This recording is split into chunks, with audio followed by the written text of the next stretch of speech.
C'est lundi, nouvelle semaine, nouvelle information. Fidèles téléspectateurs, bonsoir. Dans cette édition, nous parlerons d'éducation d'enfants avec le département enfants de l'église des Assemblées de Dieu du Burkina Faso qui tient depuis le 14 août dernier un conseil extraordinaire à Banakele-Dara, c'est à quelques encablures de la ville de Bobo-Dioulasso.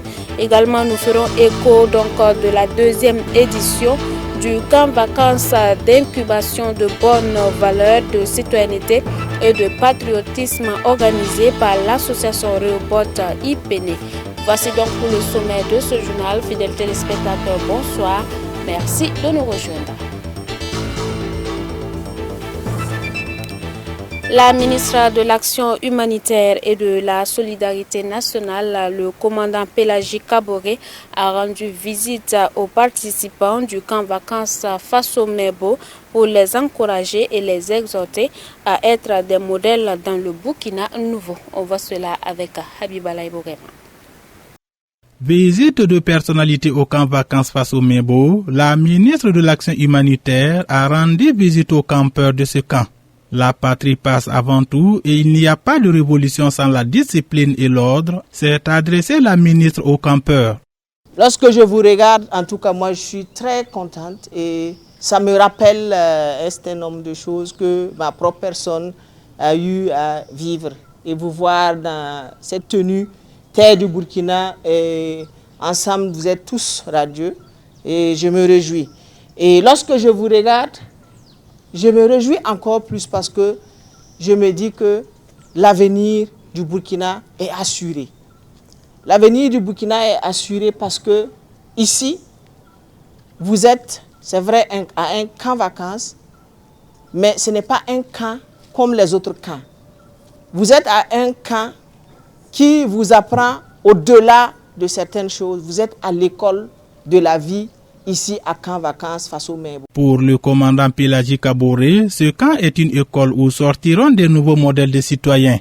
Nous avons été émerveillés par ce que les enfants apprennent ici en ce laps de temps. Et je voudrais en tout cas dire merci aux organisateurs qui ont eu l'idée de mettre en place un tel camp qui sera l'occasion pour ces enfants de venir communier ensemble, d'apprendre à vivre ensemble et surtout d'apprendre l'instruction morale et civique, d'apprendre à respecter l'environnement, d'apprendre à connaître le pays, d'apprendre à respecter le drapeau, à respecter nos insignes. Selon le commandant Kaboré, l'harmonie entre les filles et fils et la cohésion sociale sont des bases pour construire une nation solide. Santé, dans ce journal, le Burkina Faso célèbre pour la première fois cette année la journée contre l'hépatite. Cette célébration sera marquée par un nombre important d'activités allant du 16 au 30 août prochain. Les axes clés de la commémoration ont été présentés à la presse à travers une conférence de presse ce matin. Toudasida Salam Drogo nous en dit plus. L'Organisation mondiale de la santé, OMS, célèbre le 28 juillet de chaque année la journée mondiale contre l'hépatite. Et pour la première fois, le Burkina Faso célèbre en différé cette journée, le 7 août 2025, sous le thème « Hépatite, faisons tomber les barrières ». Le présent point de presse est l'occasion pour les organisateurs d'échanger avec les hommes et femmes de médias sur les enjeux et les articulations de cette commémoration. L'objet de cette conférence de presse, c'était d'abord de prendre langue avec vous les journalistes pour pouvoir échanger avec vous autour d'un dossier de presse pour pouvoir sensibiliser l'ensemble de la population. Le passage des messages clés afin de donner la bonne information à la population pour lutter contre l'hépatite virale.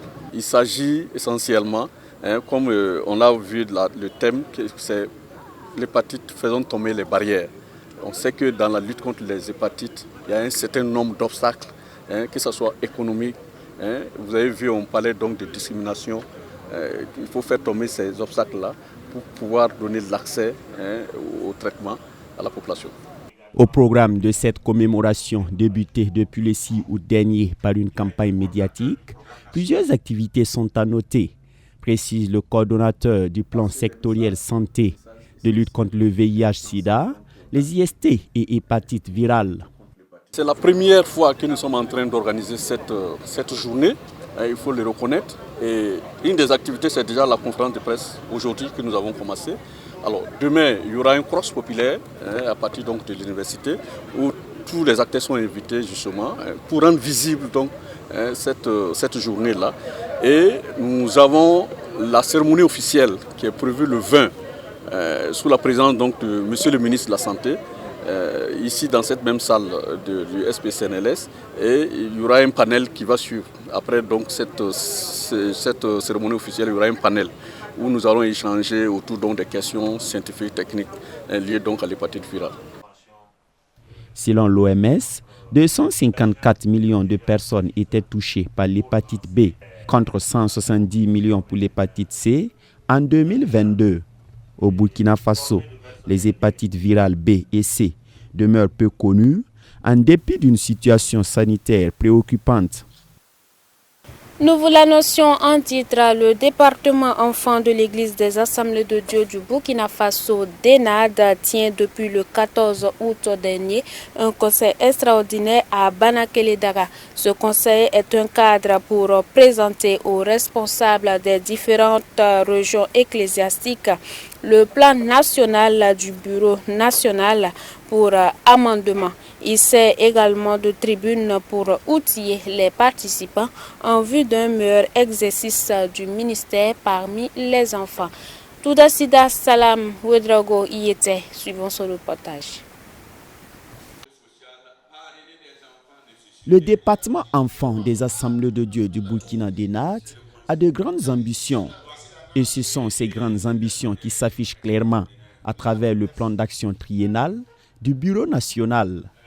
Ce plan d'action est présenté et expliqué aux responsables des bureaux régionaux réunis à Banakélédara en périphérie de la ville de Bobo-Dioulasso à la faveur d'un conseil national extraordinaire. Un conseil dont le menu est assurément riche et varié. Nous aurons la présentation du plan d'action suivi des ateliers sur ce que nous allons présenter puisque nous voulons permettre à l'ensemble de moniteurs de réfléchir sur le plan d'action que nous allons présenter et voir les insuffisances, proposer d'autres activités que eux-mêmes ils voient que c'est important que nous les menions. Et également, nous avons un thème qui sera traité qui est le thème de notre mandat. Et ce thème-là, c'est quoi? Bâtir une église éveillée avec les enfants. Donc ce thème sera traité par le docteur Michel, qui est le président de Bobo Nord. Et nous avons également un thème qui sera traité par le pasteur Modeste Kouraogo, qui est le directeur national de DEFAMA. Parce que nous voulons qu'il y ait harmonie entre le moniteur et sa famille et son épouse pour pouvoir mener à bon port le ministère parmi les enfants. Ils sont plus de 170 monitrices et moniteurs issus des 79 régions ecclésiastiques du pays à prendre part à cet important rendez-vous. Pour eux, ce conseil revêt une grande importance. Je viens à cette rencontre pour pouvoir vraiment accomplir le devoir, la mission pour laquelle le Seigneur m'a appelé premièrement. On s'est engagé à servir le Seigneur. Donc il n'y a pas de raison à ne pas venir à cela. Tant qu'on a la santé, tant qu'on peut venir, même s'il y a des défis à relever, je crois qu'on doit les relever pour être à ce conseil, parce qu'on sait qu'il y aura toujours quelque chose à apprendre, il y aura toujours quelque chose de nouveau à acquérir, afin vraiment de booster vraiment le développement du DENAD dans ma région. Et le fait même de venir à Bobo et prendre part à l'activité du DENAD, en tant que président, c'est un devoir. Alors donc pour moi, c'est un devoir pour moi de prendre part à ce conseil. En tant que coordonnateur adjoint du centre numéro 8, je crois que c'est un devoir énorme, un défi pour moi. Et voilà pourquoi j'ai tenu vraiment à être là à ce conseil. Je me dis que par la grâce de Dieu, nous allons recevoir beaucoup. Et déjà, on a reçu. Et on sait que les jours qui restent également, nous allons recevoir beaucoup de la part du Seigneur. Parce que le Seigneur a préparé ses hommes, ses femmes, pour être des canons de bénédiction pour nous. Le conseil est très intéressant avec les enseignements et les plans d'action que nous venons de voir ce matin, ça nous édifie beaucoup. Vraiment, ça nous édifie beaucoup. Voilà, en retournant dans nos régions, vraiment, ça va nous permettre à bien œuvrer parmi les enfants. Le conseil débute déjà sous de bons auspices avec ce riche plan d'action. Et le président national nourrit encore des attentes. Nos attentes sont qu'à l'issue de ce rassemblement, que chaque responsable régional, parlant des moniteurs, reparte vraiment avec, j'allais dire, un renouvellement de son engagement pour servir dans sa région. Nos attentes également, c'est que dans la ville de Bobo, que dans chaque église, que ce soit l'église, que ce soit son premier responsable qui est le pasteur, qu'il y ait un engagement pour accompagner le ministère parmi les enfants dans la ville de Bobo-Dioulasso. La présentation du plan d'action est donc suivie d'ateliers dont l'objectif est d'apporter des appréciations et des propositions susceptibles d'enrichir davantage le projet. Débuté le 14 août, le conseil se poursuit jusqu'au 18 août avec en ligne de mire des activités notables, aussi bien pour le sérail évangélique que politique, a gagé le premier responsable national du DENAD. Dernier élément avant de refermer cette édition, transformer la vie des enfants à travers une meilleure éducation, santé et stabilité économique familiale. Telle est la mission de l'association Rehoboth IPENE en vue d'inculquer de bonnes valeurs de citoyenneté et de patriotisme. Elle organise du 17 au 24 août à Ouagadougou sa deuxième édition du camp d'incubation des jeunes citoyens et patriotiques. La cérémonie d'ouverture s'est déroulée ce matin en présence de Antoinette Panson Beno, Gédon Tapsova.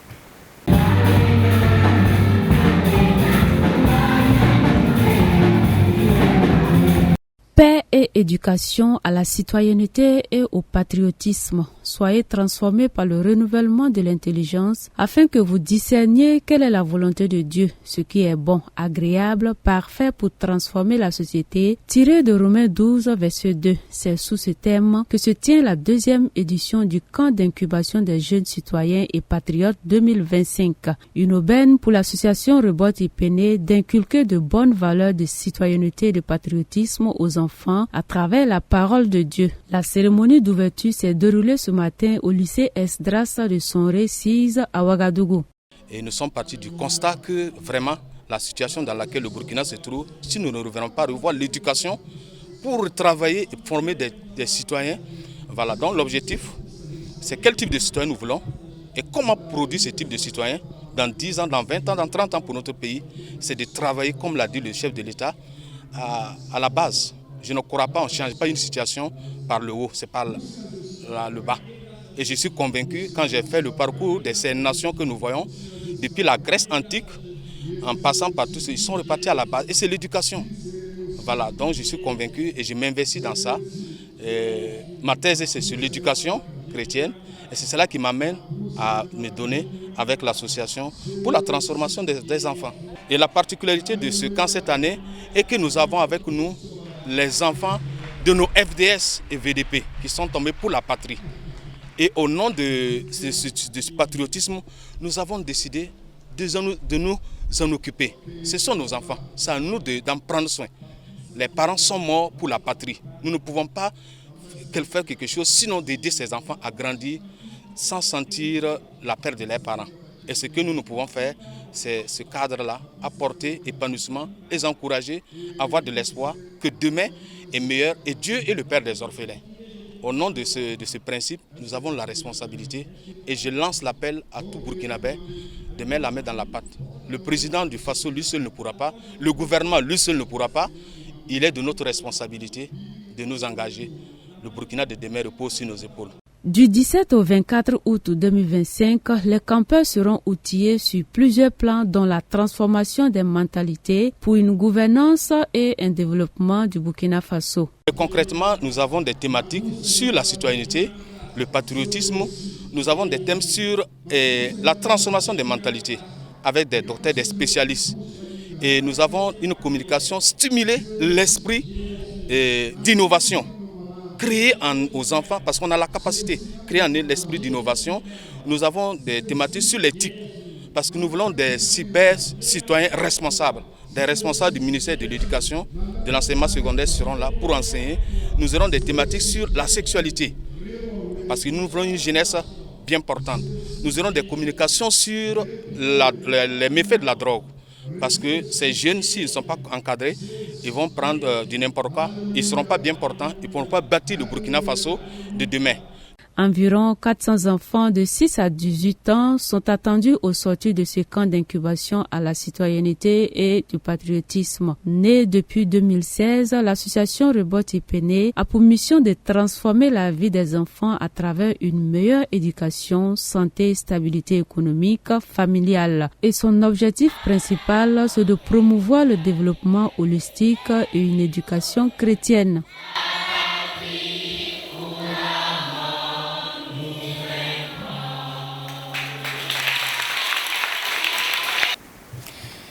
Et voilà qui met fin à cette édition. Mais rappelons que dans ce journal, vous avez pu suivre un pan du conseil extraordinaire du DENAD qui se tient actuellement même à Banakile-Dara, à quelques encablures de la ville de Bobo-Dioulasso.